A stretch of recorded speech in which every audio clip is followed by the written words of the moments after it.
जैसे मैंने कहा कि इत्तेफाक है, बड़ा हसीन इत्तेफाक है कि जो एजेंडा इनका है वो इंडिया का भी है। अभी कल जयशंकर जो है उसने वो कहते हैं ना खिसियानी बिल्ली खंबा नोचे, तो ये खंबे नोच नोच के जो है वो बेचारे पागल हो चुके हैं। और अब तो मतलब हज़ियान बकने की जो है वो हालत यहाँ तक पहुँच गई है कि अब वो गालियाँ देने पे उतर आए हैं। तो भाईजान, गालियाँ देने से पाकिस्तान की जो इस वक्त अहमियत है, जो सेंटर स्टेज पाकिस्तान ने हासिल किया हुआ है, जिसमें मोदी को मुल्क के अंदर भी और मुल्क के बाहर भी बैश किया जा रहा है। मोदी से पूछ रहे हैं, भाई पाकिस्तान ने इतनी अहमियत हासिल कर ली, तुम कहाँ हो? और इंडिया जो है वो पीछे रह गया, उनके अपने लोग एक्सेप्ट कर रहे हैं। उसके ऊपर जो है वो जयशंकर साहब जो हैं उन्होंने एक घटिया गुफ्तगू की एज़ यूजुअल, जो उनका तुर्रा इम्तियाज़ है। लेकिन जहाँ दलील ख़त्म होती है वहाँ गाली शुरू होती है। चूँकि जयशंकर के पास अपनी मोदी हुकूमत का कुछ भी कारनामा बताने के लिए नहीं है, तो अब वो गालियों पे उतर आया है। वैसे जो उन्होंने कहा है ना, हम नहीं हैं, हाँ जी, तो मेरा ख्याल ये है कि जो इनको प्रेशर इंटरनेशनली भी फेस करना पड़ रहा है, जो पाकिस्तान की तरक्की और पाकिस्तान की जो खारजा पॉलिसी इस वक्त अल्हम्दुलिल्लाह फील्ड मार्शल और वज़ीर आज़म पाकिस्तान की जो ज़ेर क़यादत वज़ीर ख़ारजा इसहाक़ डार साहब ने जो इतनी मेहनत की है, अभी तक मई से ऑनवर्ड पाकिस्तान जिस एक फ्लाइंग एक स्टेटस के ऊपर है, उसके ऊपर इनकी तकलीफ़ बनती है। तो मैं तो इनके लिए जो है वो सिर्फ दुआ कर सकती हूँ। और ये यकीनन जयशंकर जो है उससे बाय द वे 9 मई के उसके हमारी जो जंग है मार्का हक, उसके बाद भी इससे इस्तीफ़ा भी मांगा गया था और ये उसकी वजारत की नाकामी है जो जो उसके ऊपर वो जो है वो ये शर्मनाक बयान दे रहा है। लेकिन इस तरह के बयानात से कोई फ़र्क तो पड़ने वाला है नहीं। अपनी असलियत और औकात जो है वो मोदी हुकूमत गाहे बगाए दिखाती रहती है, वो दिखाते रहेंगे। लेकिन अल्लाह का करम है कि पाकिस्तान का जो मुकाम परवरदिगार की ज़ात ने और पाकिस्तान ने बहुत मेहनत से हासिल किया है, उसको ये छोटे छोटे बौने ख़त्म नहीं कर सकते। बहुत शुक्रिया। अच्छा मैडम, अभी जिस तरह आपने फरमाया है कि मौजूदा हालात में जो पाकिस्तान है वो पूरी दुनिया का जो है अल्हम्दुलिल्लाह है, तो आप समझती हैं कि इस सारे सिनेरियो के पीछे फील्ड मार्शल आसिम मुनीर और वज़ीर आज़म शहबाज शरीफ का एक बड़ा अहम और कलीदी रोल है? अगर इनकी कोशिशें ना होती तो फिर पाकिस्तान इस वक्त किस नहज में पहुंच चुका होता? देखिए, बिल्कुल इसमें कोई दूसरी राय नहीं है। जैसे मैंने पहले भी गुजारिश की कि अल्लाह पाक का वो करम जो उसने मार्का हक में कामयाबी की सूरत में पाकिस्तान को अता किया, और उसके बाद पाकिस्तान ने अल्लाह का शुक्र यह है कि ऊंची ही परवाज़ ली है और दिन ब दिन पाकिस्तान जो है वो आलमी दुनिया में वो मुकाम हासिल कर रहा है जो शायद ही पाकिस्तान को कभी हासिल हुआ था। और इसमें जैसे मैंने पहले भी गुजारिश की कि एक जो टीम है जो फील्ड मार्शल की, प्राइम मिनिस्टर की और जो हमारे डिप्टी प्राइम मिनिस्टर और वज़ीर ख़ारजा ने जो इसके ऊपर पूरी दुनिया के अंदर जो पाकिस्तान के तशख़्ख़ुस को, पाकिस्तान के वक़ार को जो बुलंद किया है, उससे यकीनन हमारे मुल्क के अंदर जो कुछ लॉबीज़ हैं उनको बड़ी तकलीफ़ है और इंडियन और इजरायली लॉबी को तो तकलीफ़ है ही है। जी अर्सना।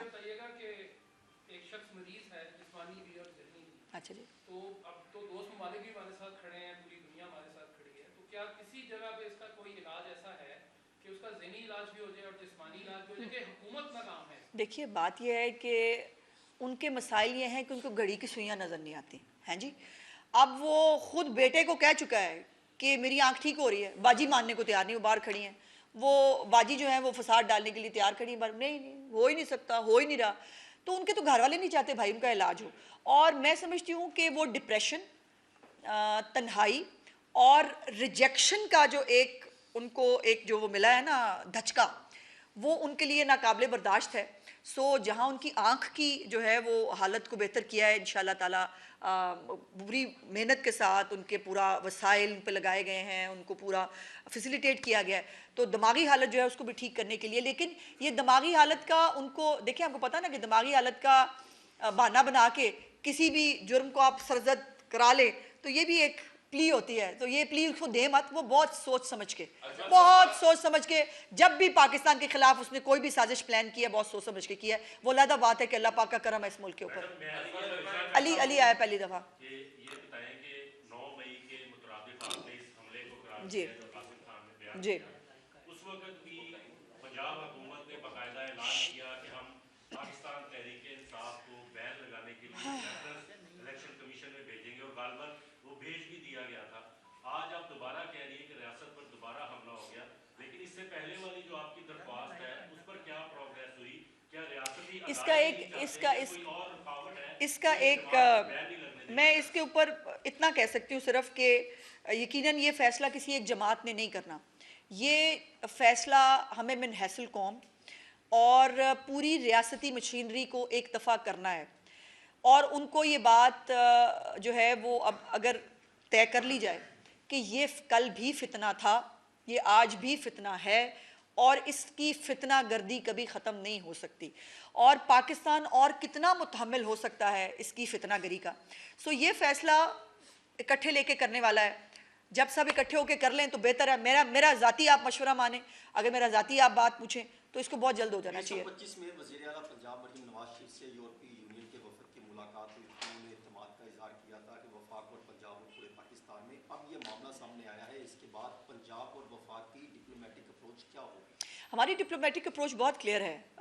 जैसे मैंने आपसे गुजारिश की कि कासिम गोल्डस्मिथ का जाके एक मतलब बेशक अब्बा जी चिया सीड्स ज़रूर लेते हैं, बेशक मौसम्मी का जूस, अनार का जूस लेते हैं, उनका पूरा मेन्यू, उनकी पूरी चीज़ें जो है वो अगर रिक्वायर्ड हों तो उनको भेज देनी चाहिए। वैसे तो उनके सारे यहाँ पर भी लोग मौजूद होते हैं, उनके मिशंस यहाँ होते हैं, उन सबको भी जो है वो भिजवा देनी चाहिए कि भाईजान ये इतने हालात के अंदर ये रहते हैं। अगर आपके मुल्क में भी किसी कैदी के पास अगर इतनी फैसिलिटीज़ हैं और उसके बावजूद जो है वो इंसानी हकूक़, बुनियादी हकूक़ का एक तमाशा और नरेटिव, जैसे मैंने कहा कि क्या अपने मुल्क में जो जराइम इस शख्स ने किए हैं वो अपने मुल्क में अगर अलाउ करते हैं, तो हमारा केस बड़ा क्लियर है। हमने किसी को ज़ाती इंतकाम का निशाना नहीं बनाया, हमारा कोई ज़ाती एजेंडा किसी के ख़िलाफ़ नहीं है, लेकिन अगर किसी ने कोई जुर्म किया है उसकी सज़ा उसको भुगतनी है, और वो शहाना और पुरअसाइश जेल काट रहे हैं। इसके बाद तो भाई मतलब यही है कि उनको पीसी के किसी कमरे में शिफ्ट कर दें, उससे भी वैसे पीसी के कमरे भी 7 बैरक्स जितने बड़े नहीं हैं,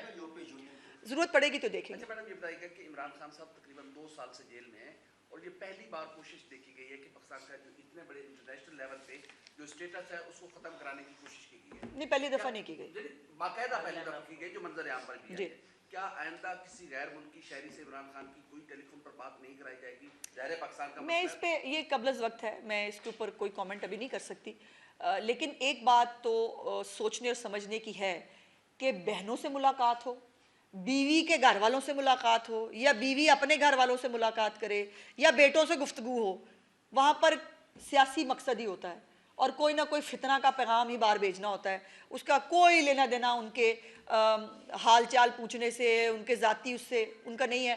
हर एक मुलाकात का एक सियासी एजेंडा होता है, वो परसू करते हैं। अजमा साहिबा, आपसे कुछ दिन पहले बीबीसी की एक रिपोर्ट आई है, उस रिपोर्ट में बीबीसी ने इस हवाले से ये कहा है कि कासिम खान ने अपनी तकरीर में जीएसपी प्लस स्टेटस का जिक्र भी नहीं किया, और जुल्फी बुखारी जो है, लिखा किसने, वो रिपोर्ट किसकी है?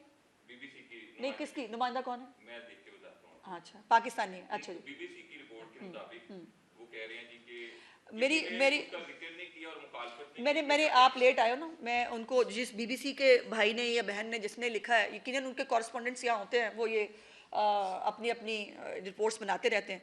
मेरी गुजारिश उस नुमाइंदे से इतनी है कि ये पता करके बता दें कि कासिम गोल्डस्मिथ साहब जो है वो ऐसी सिटिंग जहाँ पर पाकिस्तान के जीएसपी स्टेटस रिवोक करने की बात हो रही थी, वहाँ पर वो रोटी खाने गए थे, किसी किटी पार्टी में गए थे, करने क्या गए थे?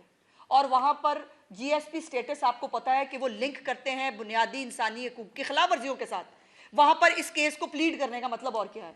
वो वहाँ पे और क्या करने के लिए गए थे? मतलब, और मैंने आपको बताया कि डॉक्टर उस्मान जो उनका कज़न है, उसने तो कोर्ट एंड कोर्ट कह भी दिया कि जो है ये जीएसपी स्टेटस खत्म कर देना चाहिए। और ये पहली दफ़ा नहीं हो रहा, मैंने पहले भी गुजारिश की। इजरायली लॉबीज़ हों, कुछ ऐसे कांग्रेसमैन जो इजरायली बैकग्राउंड रखते हैं, कोई भारतीय जो लॉबीज़ हैं, ये अमेरिका भी गए थे, वहाँ जाकर भी इन्होंने पाकिस्तान के ख़िलाफ़ फुल लॉबिंग की थी और पाकिस्तान के इदारों के सरबराहान के ख़िलाफ़ वाशिंगटन की गलियों के अंदर, वाशिंगटन की सड़कों के ऊपर ट्रक घुमाए थे, और फुल फ्लेज जो ये कर सकते हैं ये हर स्टेज तक जा चुके हैं। और अब ये है कि अब एक नया पॉन, एक नया प्यादा कासिम गोल्डस्मिथ की शक्ल में जो है वो सामने लाया गया है।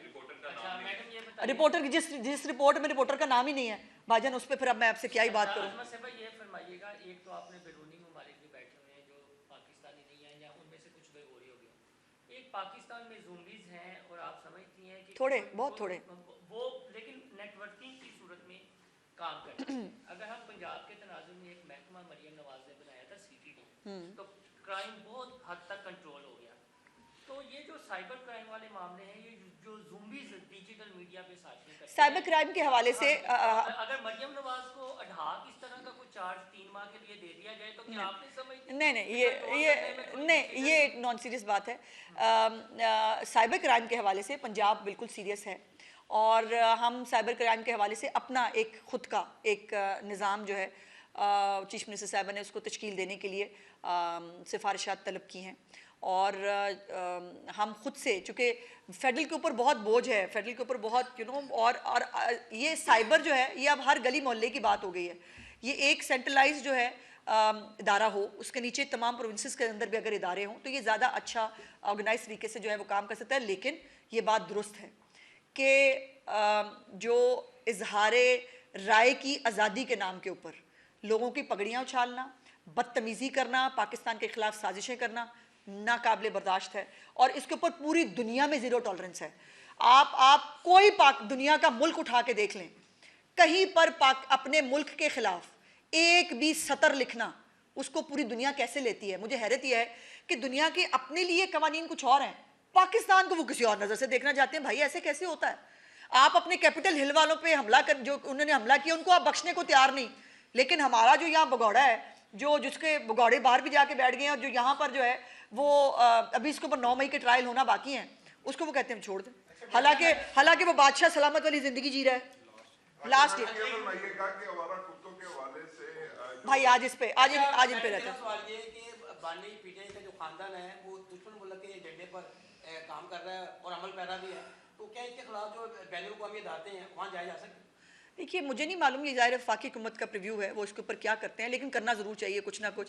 अब ये भी इतफाक होता ना, लीमा बाजी जो है वो उठती हैं या नुरीन बाजी उठती हैं और वो उठ के इंडियन मीडिया को इंटरव्यू देने लग जाती हैं, और इस इंटरव्यू के अंदर वो ना इदारों के सरबराहों को बख्शती हैं ना वो इदारों को, और वो फिर वही ना फॉल्स प्रोपेगेंडा, आँख ख़राब होगी जी, आँख ख़त्म होगी जी, उनकी जान को ख़तरा है जी।